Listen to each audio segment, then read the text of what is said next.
Hello friends.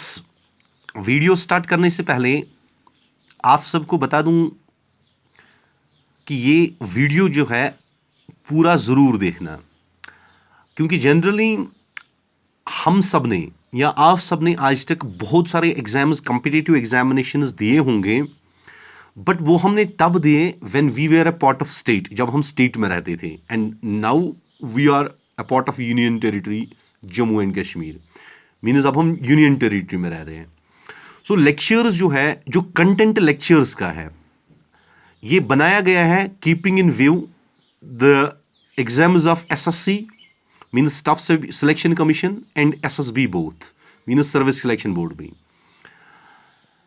And next ये हमारा पहला वीडियो लेक्चर होगा from the syllabus that has recently come out for the posts of accounts assistant from the part A section.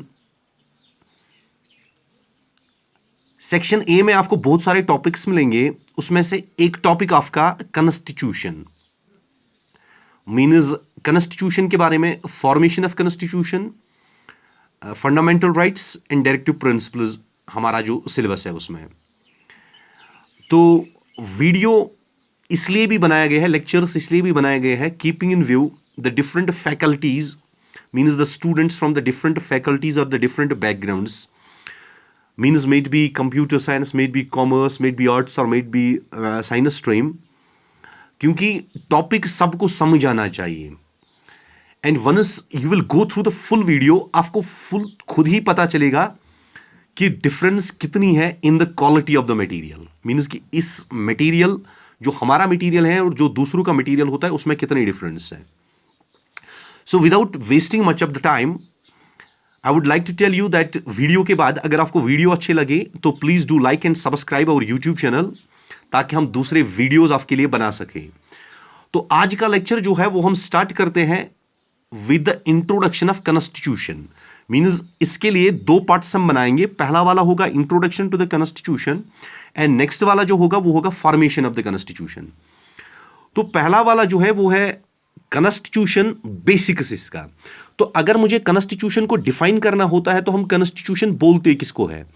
हम बोलते हैं constitution it is the study of rules which deals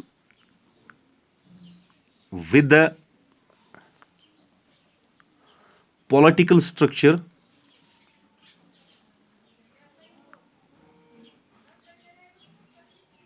of a country।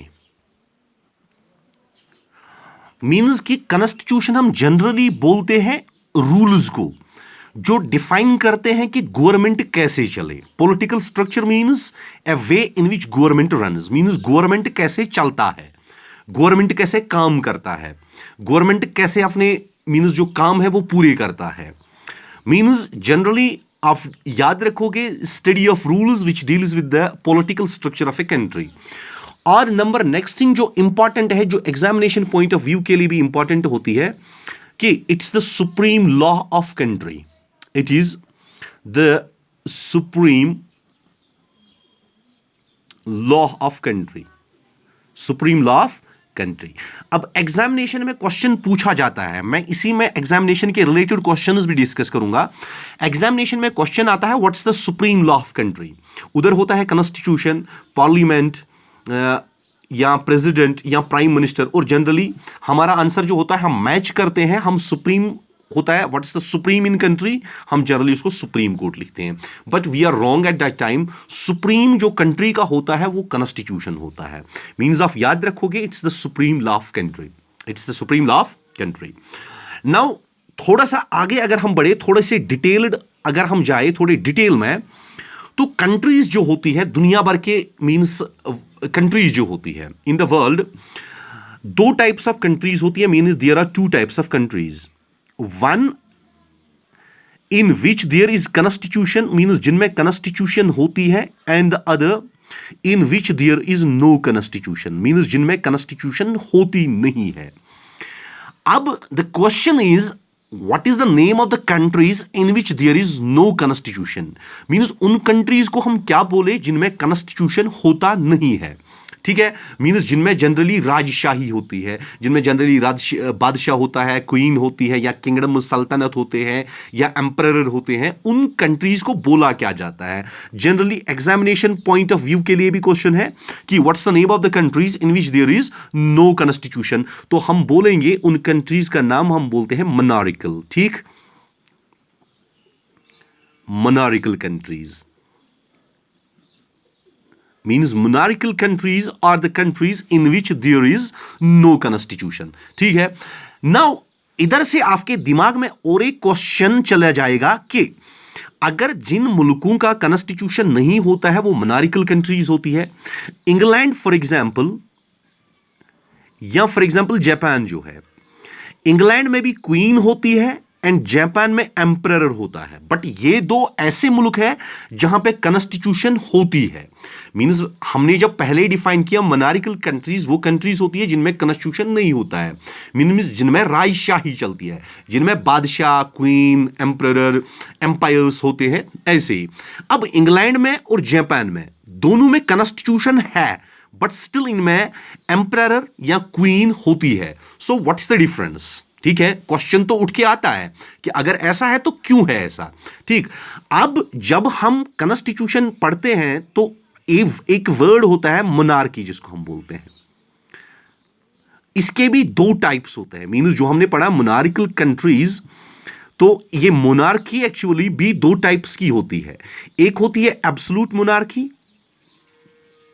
Absolute monarchy, and दूसरा होता है constitutional monarchy. याद रखना, मैं examination point of view से ही बात कर रहा हूं, थोड़ा लेंथी में नहीं जा रहा हूं, ठीक है। One is known as absolute monarchy and second is known as constitutional monarchy. अब एब्सोल्यूट मोनार्की किसको बोला जाए? एब्सोल्यूट मोनार्की एक ऐसा कंट्री होता है, एक ऐसा मुल्क होता है जहां पे बादशाह या क्वीन जो होती है, मींस किंग होता है या क्वीन होती है, उनके पास एब्सोल्यूट पावर्स होते हैं, मींस वो सुप्रीम होते हैं, मींस वो सबसे ऊंचे और सबसे आला होते हैं। मींस कि एब्सोल्यूट मोनार्की में किंग या क्वीन को किसी की भी मशवरे की जरूरत नहीं पड़ती है। Means they generally used form laws by their own, वो खुद ही कानून बनाते हैं और लोगों के सामने बस कानून रखते हैं, फिर उनको वो मंजूर हो या ना हो उनको वो मानना ही मानना है। तो इस चीज को हम एब्सोल्यूट मोनार्की बोलते हैं, ठीक। जनरली एब्सोल्यूट मोनार्की अगर हम बात करें कि किन किन कंट्रीज में होती है, तो फॉर एग्जांपल हमारा सऊदी अरबिया है, उधर एब्सोल्यूट मोनार्की है। कुवैत है, उधर भी एब्सोल्यूट मोनार्की है। फॉर एग्जांपल हमारा कतार है, उधर भी एब्सोल्यूट मोनार्की है। फॉर एग्जांपल ओमान, उधर भी एब्सोल्यूट मोनार्की। जॉर्डन, उधर भी absolute monarchy. United Arab Emirates means UAE, उधर भी एब्सोल्यूट मोनार्की है। Now what is constitutional monarchy, ठीक है। एग्जाम्स में कॉन्स्टिट्यूशनल मोनार्की और एब्सोल्यूट मोनार्की में जनरली एक या दो क्वेश्चन आ ही जाते हैं। अब कॉन्स्टिट्यूशनल मोनार्की क्या होती है? फॉर एग्जाम्पल एक एग्जाम्पल मैं आपको देता हूं कि इंग्लैंड जो था, इंग्लैंड में पहले मैं आपको बोलूंगा कि इंग्लैंड में कॉन्स्टिट्यूशनल मोनार्की है, या जो हमने बोला था अभी ये दो कंट्रीज इंग्लैंड या जापान, इधर मोनार्की है but they have constitutional monarchy. अब थोड़ा सा डिटेलड जाएंगे। एक टाइम ऐसा था जब इंग्लैंड में भी कॉन्स्टिट्यूशनल मोनार्की नहीं बट एब्सोल्यूट मोनार्की थी। मींस अगर हम इंग्लैंड की बात करें तो इंग्लैंड में भी एक टाइम ऐसा था जब उधर पे एब्सोल्यूट मोनार्की हुआ करती थी, ठीक है। बट वक्त सबका बदलता है, वक्त हर किसी का चेंज होता है, वक्त में बहुत बड़ी शक्ति होती है, टाइम हैज गॉट पावर, ठीक। तो इंग्लैंड का टाइम चेंज हुआ, उधर के बादशाह का टाइम चेंज हुआ, तो 1215 एडी में जो ये राजशाही है इसको खत्म किया गया, ठीक है। और जो फिर बादशाह हो, चाहे किंग हो या क्वीन हो, उसके बाद 1215 के बाद उनके पावर्स जो है उनको डिफाइन किए गए इंग्लैंड के कॉन्स्टिट्यूशन में। Means there powers were defined in the constitution of England later on, ठीक है। मींस 1215 के बाद उधर जो मोनार्की चली वो कॉन्स्टिट्यूशनल मोनार्की थी, ठीक। अब और एक बात होती है एग्जाम में क्वेश्चन क्या पूछा जाता है। इधर एक एग्जाम में एक क्वेश्चन पूछा जाता है कि in which year was the Magna Carta written in England. Means Magna Carta England में कब लिखा गया, मींस मैग्ना कार्टा कब इंग्लैंड में लिखा गया। तो उधर ऑप्शंस होते हैं for example 1214, 1213, 1215 and none of the above. तो आवर आंसर विल बी 1215, क्योंकि मैग्ना कार्टा जो था वो सिविल लॉज थे, और सिविल लॉज उसके बाद मींस जब बादशाह के पावर्स डिफाइन किए गए, क्वीन के पावर्स डिफाइन किए गए, तो उसके बाद सिविल लॉज उधर बने, सिविल लॉज लिखे गए, जिन सिविल लॉज का नाम मैग्ना कार्टा रखा गया। और वो कब हुआ 1215 में, और फिर वही मैग्ना कार्टा जो था वो कॉन्स्टिट्यूशन ऑफ इंग्लैंड बन गया। ठीक, यहां तक मींस कि अब यहां पे होता क्या है कॉन्स्टिट्यूशनल मोनार्की में, कॉन्स्टिट्यूशनल मोनार्की में जनरली पार्लियामेंट प्रेजेंट होती है, मींस देयर इज पार्लियामेंट। ठीक है कि नहीं है, पार्लियामेंट होती है, उधर किंग भी होता है, क्वीन भी होती है, बट उधर के जो किंग या क्वीन होती है, मींस किंग हो या क्वीन हो या एम्परर हो, उनके जो पावर्स होते हैं दे आर डिफाइंड। मींस इधर कॉन्स्टिट्यूशनल मोनार्की में whether we have emperor, whether king, whether queen, उनके पावर्स जो होते हैं they are defined in the constitution.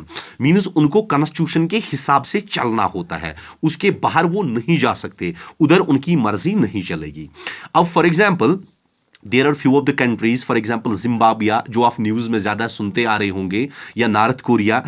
Means उधर कौन सी है, उधर डिक्टेटरशिप चल रही है, मींस उधर एक बादशाह की उधर एक बंदे की तानाशाही चल रही है। ठीक है, तो नाउ आपको समझ आ गया होगा कि एब्सोल्यूट मोनार्की और कॉन्स्टिट्यूशनल मोनार्की में फर्क क्या होता है। कॉन्स्टिट्यूशनल मोनार्की में एक पार्लियामेंट होता है, किंग और क्वीन के पावर्स जो होते हैं वो डिफाइंड होते हैं, means they are in limits. But absolute monarchy में पावर जो किंग का होता है वो अनलिमिटेड होता है, means he is the supreme, he is the boss. ठीक है कि नहीं है। अब generally we are talking about the constitution, हम कॉन्स्टिट्यूशन की बात कर रहे हैं, तो कॉन्स्टिट्यूशन जो होता है it is generally of two types.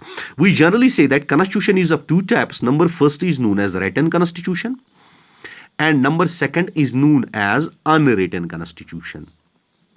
Unwritten constitution, मैं आपको एक सजेशन दूंगा इधर, जनरली एक बार इस वीडियो को देखिएगा। अगर आपको ये वीडियो अच्छा लगे तो उसके बाद अपने हाथ में एक कागज कलम उठाइएगा, जो भी मैं इंपॉर्टेंट पॉइंट्स बोल रहा हूं उनको नोट करते जाइएगा। ठीक है, तो जनरली जो कॉन्स्टिट्यूशन है इसके दो टाइप्स होते हैं, one is known as written constitution and second one is known as unwritten constitution.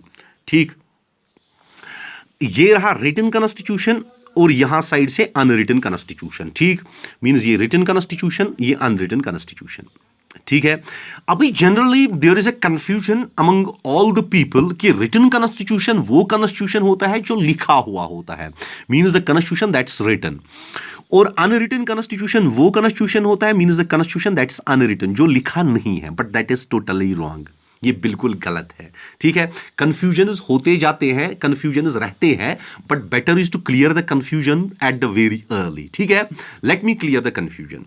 Written constitution and unwritten constitution में फर्क क्या होता है। देखो, जो रिटन कॉन्स्टिट्यूशन होता है इसमें फर्स्ट पहली वाली बात ये होती है कि इधर सुप्रीम जो होता है, मींस इधर सुपरमेसी किसके पास होती है, इधर सुपरमेसी होती है कॉन्स्टिट्यूशन के पास, मींस कॉन्स्टिट्यूशन इज सुप्रीम, जैसा कि हमने पहले ही बोला। ठीक है, रिटन कॉन्स्टिट्यूशन में कॉन्स्टिट्यूशन जो होता है वो सुप्रीम होता है, एंड अनरिटन कॉन्स्टिट्यूशन में पार्लियामेंट सुप्रीम होता है। दो बातें याद रखना, मींस इधर कॉन्स्टिट्यूशन सुप्रीम, इधर पार्लियामेंट सुप्रीम, ये इसमें बात, ये इसमें बात। ठीक है कि नहीं है। Means for example supremacy of parliament की अगर हम बात करें, फॉर एग्जांपल इधर सुपरमेसी ऑफ पार्लियामेंट क्या होती है। फॉर एग्जांपल अगर इंग्लैंड के कानून ने, इंग्लैंड के पार्लियामेंट ने कोई लॉ पास किया, मींस कोई बिल पास किया, कोई लॉ पास किया, तो वो सेकेंडों में वो बिल पास कर सकते हैं, विदाउट थिंकिंग वो पास हो जाएगी और वो उधर का कानून बनता है। ठीक, अब फॉर एग्जांपल इंग्लैंड में एक बिल पास हुई, मिसाल मैं बोल रहा हूं, टुडे आज ही के दिन इंग्लैंड में एक बिल पास हुई। बिल में क्या लिखा था, लॉ पास हुआ, उसमें लिखा था कि death warrant of queen, means कि क्वीन को कल फांसी दी जाएगी। ठीक है, बट इंग्लैंड में जनरली एक रूल होता है, जब उधर कोई भी बिल या कोई भी कानून पास होता है, पार्लियामेंट में वो लास्ट में पहुंच जाता है क्वीन के पास, क्वीन एलिजाबेथ के पास वो पहुंचा, उसके साइन के लिए वो पहुंचता है। जनरली क्वीन एलिजाबेथ का एसेंट या उसका मींस सिग्नेचर के लिए वो लास्ट में वो बिल या कानून पहुंचता है उसके लिए, उसके पास। ठीक, अब फॉर एग्जाम्पल बिल पार्लियामेंट में जो पास हुई वो क्या था, वो था डेथ वारंट ऑफ क्वीन। अब किसके पास गया, ये यहां से गया, मींस फ्रॉम पार्लियामेंट ये गया क्वीन के पास। अब क्वीन ने जब देखा, क्वीन ने क्या देखा, क्वीन ने देखा अरे यार ये तो मेरा ही डेथ वारंट है, मींस मैं थोड़ी ना अपने डेथ वारंट पे साइन करूंगी। ठीक, बट जनरली वो तो अपने डेथ वारंट पे साइन नहीं करेगी। बट और एक बात होती है इन एडिशन टू दिस कि जब भी कोई लॉ पास होता है या जब भी कोई बिल पास होती है उसको किंग या क्वीन का सिग्नेचर होना ही मांगता है। बट उसके बगैर अगर अब फॉर एग्जांपल किंग या क्वीन ने दस्तखत करने से, साइन करने से मना किया तो क्या होगा, तो बिल ऑटोमेटिकली पास होती है। तो मीन्स बिल क्या होती है, bill automatically gets passed in England. For example अब इंग्लैंड में किसका डेथ वारंट निकला, क्वीन का डेथ वारंट निकला, किसके पास पहुंचा, अब क्वीन के पास ही पहुंचा। जब क्वीन ने देखा तो उसने सोचा मैं थोड़ी ना अपने डेथ वारंट पे साइन करूंगी। बट अगर क्वीन ने साइन नहीं किया तो क्वीन का डेथ वारंट ऑटोमेटिक क्या होता है, ऑटोमेटिक साइन होता है, मींस कि वो ऑटोमेटिक उसको यस माना जाता है। ठीक, अब इंग्लैंड का आलम यह है, इंग्लैंड के कानून का आलम यह है कि अपने बादशाह को अपने मौतनामे पे खुद ही दस्तखत करना पड़ता है। मींस बादशाह हो या क्वीन हो उसको अपनी मौत पे खुद ही दस्तखत करनी पड़ती है। सो इंग्लैंड में एक कहावत है, means England there is a saying in England कि king can not do any wrong, king can not do any wrong, means बादशाह कुछ गलत नहीं कर सकता। यार कैसे कर सकता है, कैसे कर सकता है जब उसके ऊपर पार्लियामेंट बैठा हुआ है। ठीक, so the first difference between the written constitution and unwritten constitution is that in written constitution supreme होता है कॉन्स्टिट्यूशन एंड हियर सुप्रीम होता है पार्लियामेंट। ये पहली वाली बात। ठीक, अब अगर आप इधर देखोगे मींस हमारा सुप्रीम कॉन्स्टिट्यूशन है, ठीक है कि नहीं है। अब अगर इधर देखोगे तो इधर जो क्वीन है या किंग है उसको तो फांसी भी हो सकती है। बट हमारा कॉन्स्टिट्यूशन देखो, अगर हमारे प्रेसिडेंट साहब कोई भी क्राइम क्यों ना करे, चाहे किसी बंदे का कत्ल भी क्यों ना करे, तो उसके खिलाफ कोई भी एफआईआर लॉन्च नहीं होती है। मींस हमारा प्रेसिडेंट कोई भी जुर्म क्यों ना करे, there is no FIR registered against the president. क्यों नहीं होती है, because his immunity is mentioned in article 361 of Indian Constitution। क्योंकि प्रेसिडेंट की इम्यूनिटी होती है, means from all the criminal cases, from all the charges he has got immunity, उसकी immunity होती है। ठीक है, मेंशन इन आर्टिकल 361 में मेंशन है, अनटिल एंड अनलेस, जब तक वो तख्त पे है, मींस जब तक वो प्रेसिडेंट की कुर्सी पे है तब तक उसको इम्यूनिटी मिलती है। मींस ये कॉन्स्टिट्यूशन की ताकत है। अभी इधर क्या ताकत है वो आपने खुद ही देखा। Now let's move towards the next point, means let's move towards the point number 2, means difference number 2। ठीक, अब इधर जो है जनरली जो कॉन्स्टिट्यूशन है, कॉन्स्टिट्यूशन जो है is mother of parliament. Constitution is mother of parliament, means constitution जो होती है पार्लियामेंट की मां होती है। अब इधर कॉन्स्टिट्यूशन जो होता है is child of parliament, is child of parliament. अब मसला क्या हुआ देखो, अब मां जो होती है और बच्चा जो होता है, means constitution is mother of parliament, means mother क्या हुआ, मदर तो कॉन्स्टिट्यूशन है।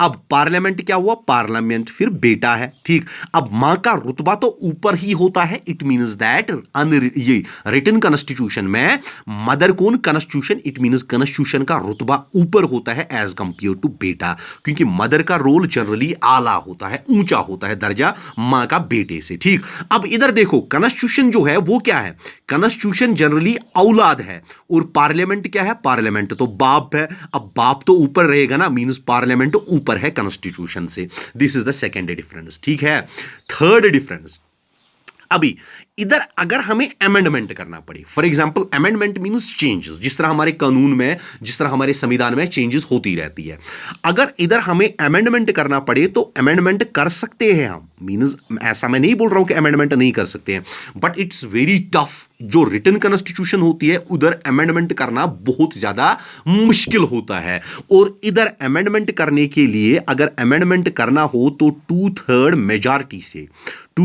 मेजॉरिटी से पार्लियामेंट में बिल पास होनी चाहिए, पार्लियामेंट में बिल पास होनी चाहिए विद व्हाट 2/3 मेजॉरिटी, और इस मेजॉरिटी को हम स्पेशल मेजॉरिटी के नाम से जानते हैं।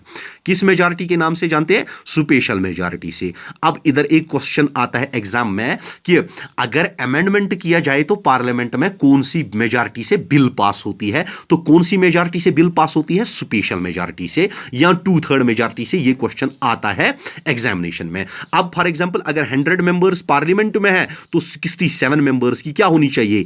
यस होनी चाहिए, तभी पार्लियामेंट में बिल पास होगी। ठीक, अब इधर क्या मसला है? इधर कौन सी मेजॉरिटी चाहिए? इधर चाहिए जनरली सिंपल मेजॉरिटी। यह भी क्वेश्चन में आता है, एग्जाम में आता है यह क्वेश्चन कि अनरिटन कॉन्स्टिट्यूशन में कौन सी मेजॉरिटी चाहिए। तो जनरली आप याद रखोगे कि अनरिटन कॉन्स्टिट्यूशन में to pass a law, to amend a law, उधर क्या मेजॉरिटी लगती है? उधर सिंपल मेजॉरिटी लगती है। Simple majority means 50% plus 1, 50% plus 1 means generally 50% लोगों ने हां कह दिया तो लॉ पास हो गया। ठीक, अब इधर 2/3 मेजॉरिटी मींस स्पेशल मेजॉरिटी इसको बोला जाता है। अब इसके बाद हमें क्या याद रखना है?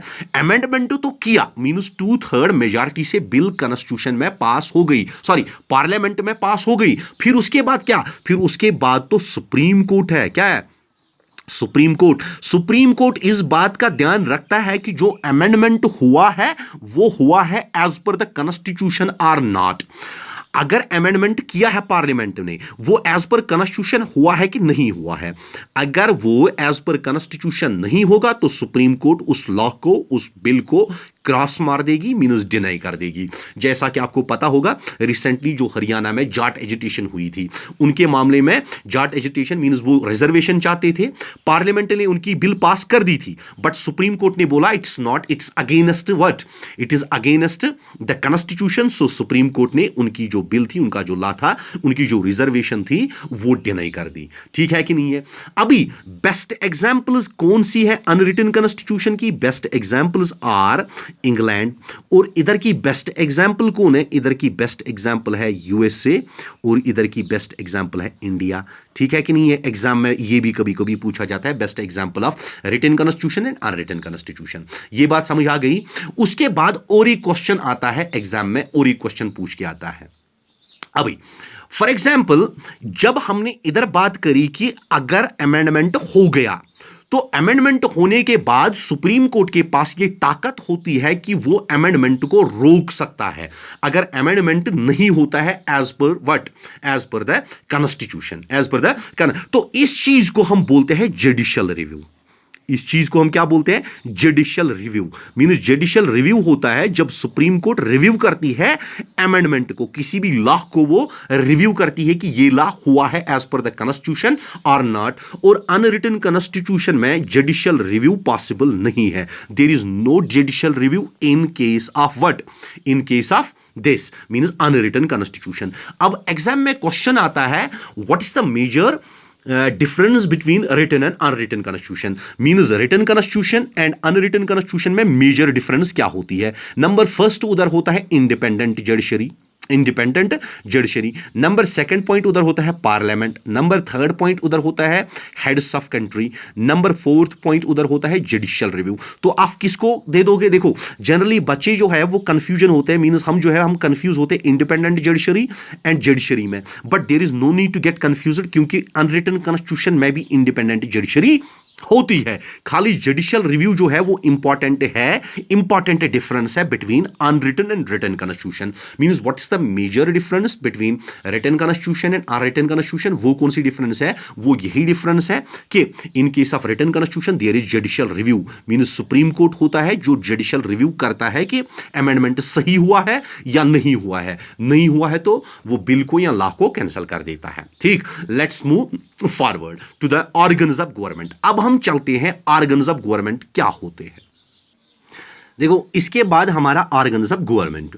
अब ऑर्गन्स ऑफ गवर्नमेंट कितने होते हैं ये भी एग्जाम में क्वेश्चन पूछा जाता है। 3 होते हैं। कौन कौन? लेजिस्लेचर होता है, एग्जीक्यूटिव होता है, जुडिशरी होता है। जनरली मीडिया को 4th ऑर्गन ऑफ गवर्नमेंट माना जाता है।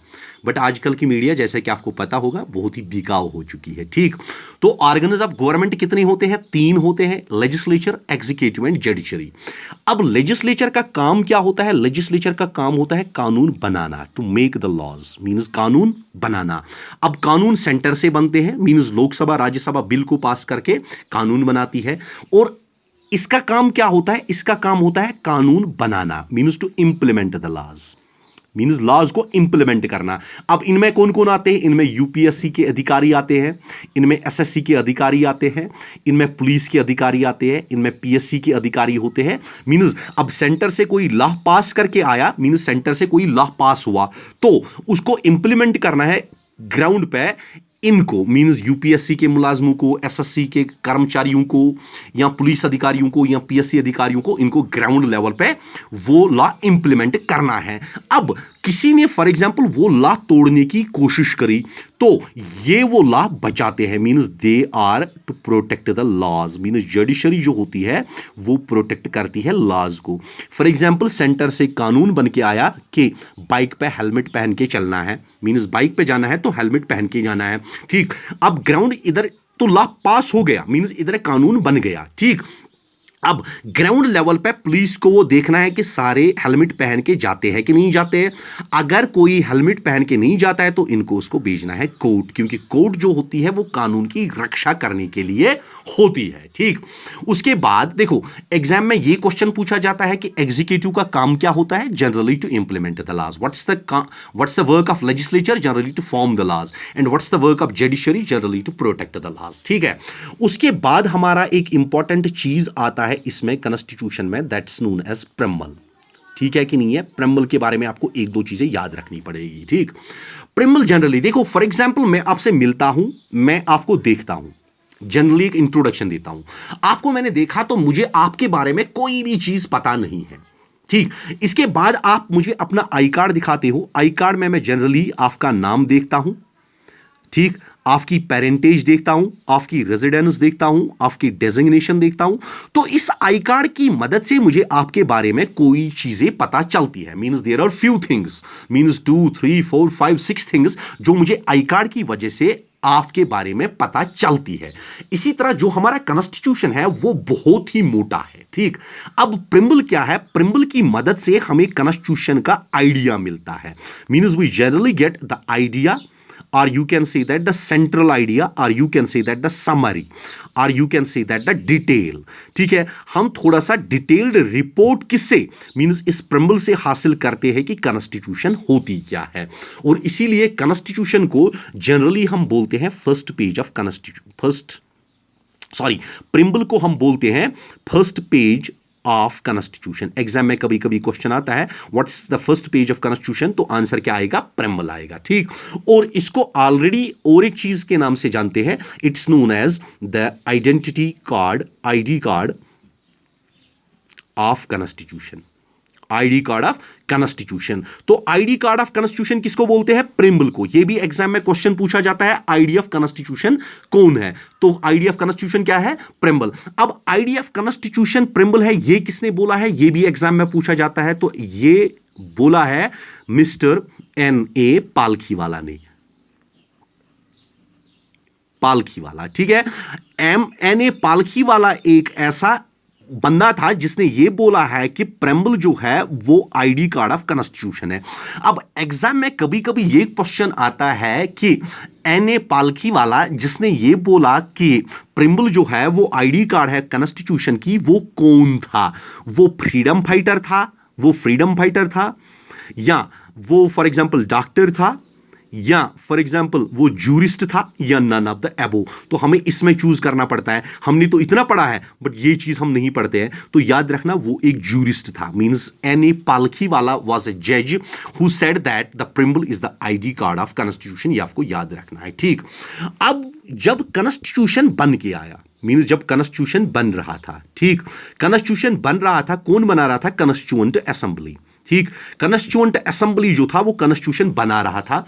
तो कॉन्स्टिट्यूएंट असेंबली को ये ख्याल आया कि आज कांग्रेस की हुकूमत चल रही है, मींस 10 साल या 15 साल के बाद मे बी इनके ख्यालात, इनकी सोच, इनके विचार बदल गए, या मे बी कि 10-15 सालों के बाद कोई और गवर्नमेंट आ गई, उसने कॉन्स्टिट्यूशन के साथ छेड़छाड़ की या उसने प्रेम्बल के साथ छेड़छाड़ की, तो हम क्या करेंगे? ठीक, इसके लिए कोई उपाय ढूंढना होगा हमें।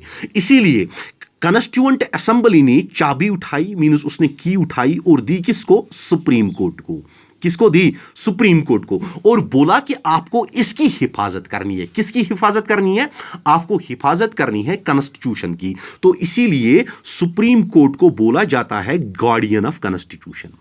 गार्डियन ऑफ कॉन्स्टिट्यूशन, ठीक, मींस कॉन्स्टिट्यूशन का रक्षक कौन होता है? Supreme court. सुप्रीम कोर्ट की यह जिम्मेदारी होती है कि कॉन्स्टिट्यूशन के साथ कोई छेड़छाड़ ना करे, प्रिम्बल के साथ कोई छेड़छाड़ ना करे। बट सुप्रीम कोर्ट ने बोला चलो ठीक है, मान लिया, हम तो इसकी रक्षा करेंगे, अपने कॉन्स्टिट्यूशन की रक्षा हम करेंगे, बट अगर गवर्नमेंट आई, उसने अपने जजेस सिलेक्ट कर दिए, तो वो तो जरूर फिर कॉन्स्टिट्यूशन के साथ छेड़छाड़ करेंगे। कॉन्स्टिट्यूशन असेंबली ने सोचा बिल्कुल सही बात है, ये तो जेन्युइन बात है, मींस इसको तो 10 में से 10 मिलेंगे। अब इसके लिए उन्होंने क्या किया? उसके लिए भी उन्होंने एक उपाय सोचा कि हम इंडिपेंडेंट जुडिशरी रखेंगे। इंडिपेंडेंट जुडिशरी मींस कि जिसमें गवर्नमेंट का कोई भी इंटरफेरेंस नहीं हो। तो हमारे देश में इंडिपेंडेंट जुडिशरी होती है, means in which there is no interference of government. अब समटाइम्स होता है या नहीं होता है तो वो तो अलग सा मसला है, बट असल में generally we are talking about the constitution what our constituent assembly has written. ठीक है, जो हमारे कॉन्स्टिट्यूएंट असेंबली ने लिखा है, मींस कि जजेस जो होते हैं वो इंडिपेंडेंट होते हैं, उनके साथ या उनके फैसले में गवर्नमेंट का कोई मुदाखलत नहीं होता है, गवर्नमेंट उनके फैसलों को कभी चैलेंज नहीं करता है, या गवर्नमेंट उनके अपॉइंटमेंट में कोई मुदाखलत नहीं कर सकती है, कोई इंटरफेरेंस नहीं कर सकती है। ठीक, अब इसके बाद एक इंपॉर्टेंट चीज जो एग्जाम में पूछी जाती है, 1973 में एक केस उठा। केस किसके दरमियान था? केस था कश्वानंद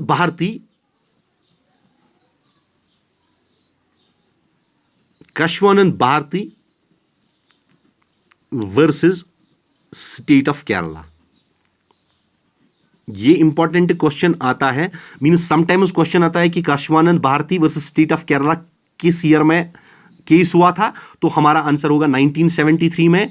कि 1973 में आपको याद रखना है ये बात कि ये लैंडमार्क डिसीजन था सुप्रीम कोर्ट में, इसमें क्या हुआ? इसमें बोला गया कि प्रिम्बल जो है it is a part of constitution, means preamble part of constitution होता है, ठीक है कि नहीं है? और प्रिम्बल को गवर्नमेंट अमेंड कर सकता है, means government has got the right to amend the preamble, means government क्या कर सकती है? प्रिम्बल को amend, but without the basic structure के बगैर। ठीक है, अब क्वेश्चन उठता है कि बेसिक स्ट्रक्चर होता क्या है? पहली वाली बात आपको याद रखनी है कि 1973 का एक important case Kesavananda Bharati versus state of Kerala, ठीक है, उसमें बोला गया कि प्रिम्बल को अमेंडमेंट किया जा सकता है but without the basic structure. Basic structure में आता क्या है? बेसिक स्ट्रक्चर में 5 चीजें आती है। कौन कौन सी चीज? Number first is sovereign, number second is socialist, number third is secular, number fourth is democracy, and number 5th is Republic.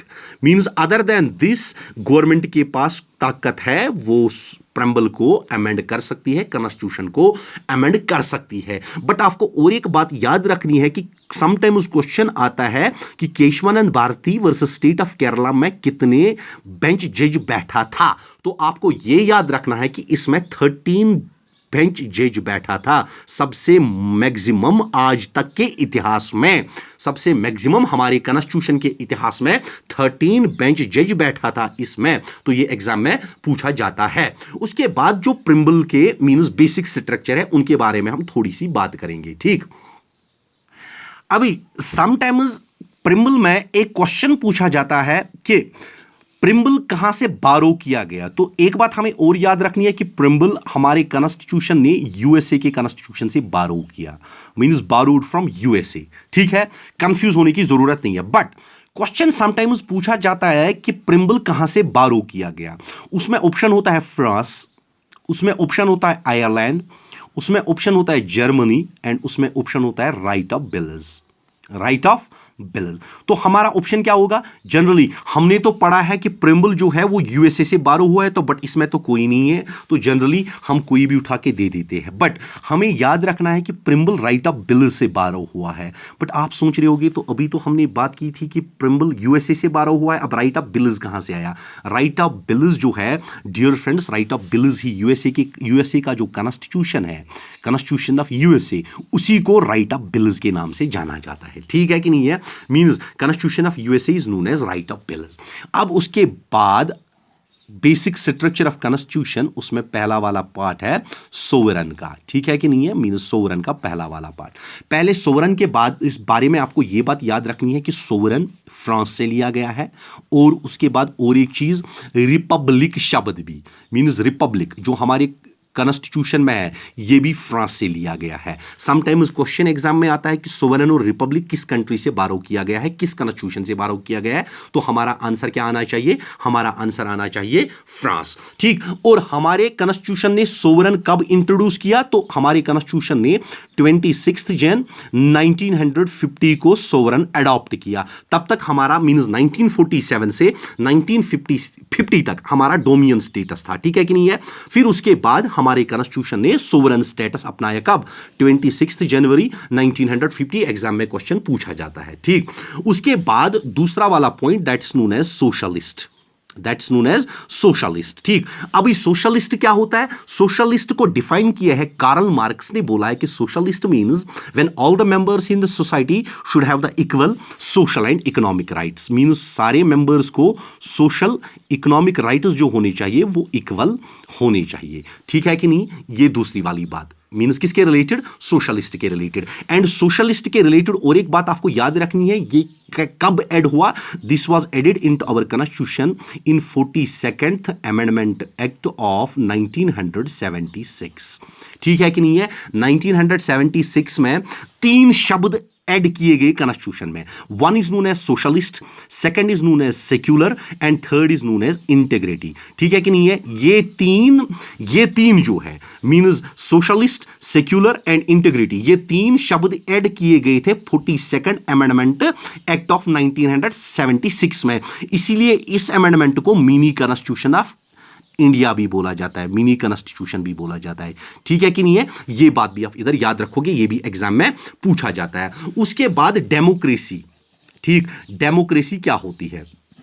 अभी सेक्युलर क्या होता है? सेक्युलर ऑलरेडी मींस सेक्युलर वो ऑलरेडी हमने बोला, सेक्युलर भी ऐड हुआ था किसमें? 42nd अमेंडमेंट एक्ट 1976 में। और सेक्युलर मींस जब तमाम means when the government of the country is not promoting any particular religion, means जब गवर्नमेंट कोई पर्टिकुलर रिलीजन प्रमोट नहीं करती है।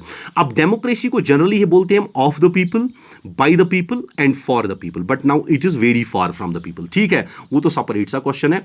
चलो, democracy of the people, by the people and for the people, but democracy के लिए जरूरी होता है बाई पार्टी सिस्टम या मल्टी पार्टी सिस्टम। ये बात आपको याद रखनी है, मल्टी पार्टी सिस्टम। अब कभी कभी एग्जाम में ये क्वेश्चन आता है, एग्जाम में क्या क्वेश्चन आता है कि चाइना में डेमोक्रेटिक गवर्नमेंट क्यों नहीं है, मींस चाइना में डेमोक्रेसी क्यों नहीं है? तो उसका आंसर आता है क्योंकि चाइना में सिंगल पार्टी सिस्टम है।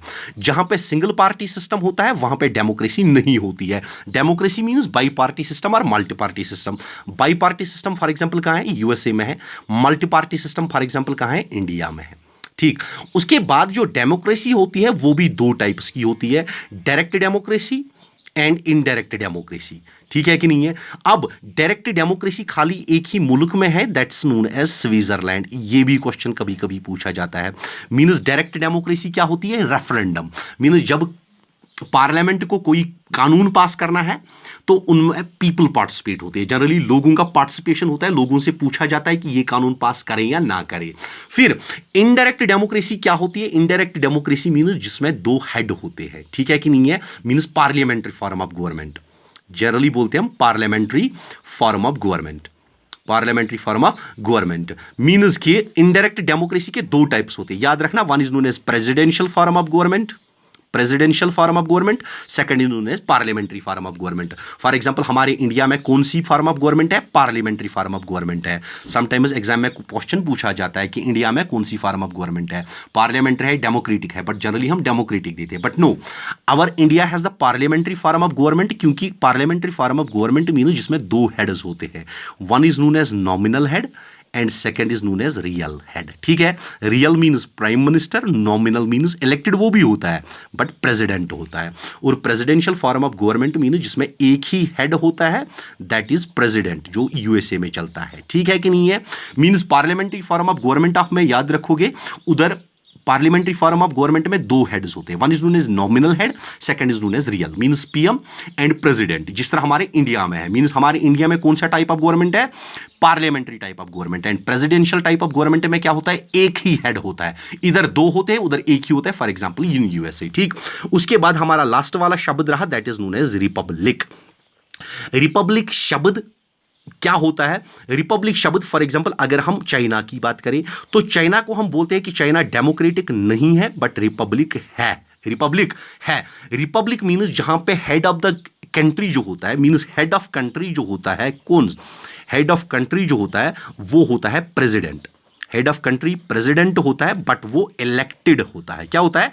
इलेक्टेड होता है। तो हमारे कंट्री में मींस हमारी कंट्री जो वो डेमोक्रेटिक भी है, रिपब्लिक भी है। क्योंकि डेमोक्रेटिक क्योंकि दो हेड्स होते हैं, रिपब्लिक क्योंकि प्रेसिडेंट हेड होता है, नॉमिनल हेड होता है बट वो भी इलेक्टेड होता है। ठीक, अब फॉर एग्जांपल इंग्लैंड जो है वो डेमोक्रेटिक है, मीन्स डेमोक्रेटिक है बट रिपब्लिक नहीं है वो। ठीक है कि नहीं है? चाइना क्या है? चाइना रिपब्लिक है बट डेमोक्रेटिक नहीं है, क्योंकि चाइना में generally head of the country कौन होता है? प्रेसिडेंट होता है, और जो इलेक्शन से चुन के आता है। ठीक, so this was our lecture number 1 regarding the introduction of the constitution. I will see you soon in the lecture number 2, that's formation of India constitution. क्योंकि कॉन्स्टिट्यूशन के मतलब जो कॉन्स्टिट्यूशन है उसमें हमें 3 टॉपिक्स पढ़ने होंगे। Formation, constitution of India, basic knowledge उसकी, फॉर्मेशन ऑफ कॉन्स्टिट्यूशन, उसके बाद फंडामेंटल राइट्स, और उसके बाद डायरेक्टिव प्रिंसिपल्स। नेक्स्ट वाली वीडियो में हम डिस्कस करेंगे formation of Indian constitution with good material and with the good content and with some questions जो हमें पूछे जाते हैं most of the times in the examination. ठीक, hope you liked this video, but if you liked the video please do subscribe my YouTube channel, ताकि आपको दूसरे video जो मैं अपलोड करूं वो भी देखने का मौका मिले। And in case you don't like my video तो it's okay, don't subscribe and don't like my YouTube channel. Thank you and wish you a very happy life ahead and wish that जिस exam के लिए भी आप पढ़ रहे होंगे उस एग्जाम में आप कामयाबी हासिल करो, उस एग्जाम में आप अपने झंडे गाड़ के आ जाओ, and make your parents and your society proud. Thank you.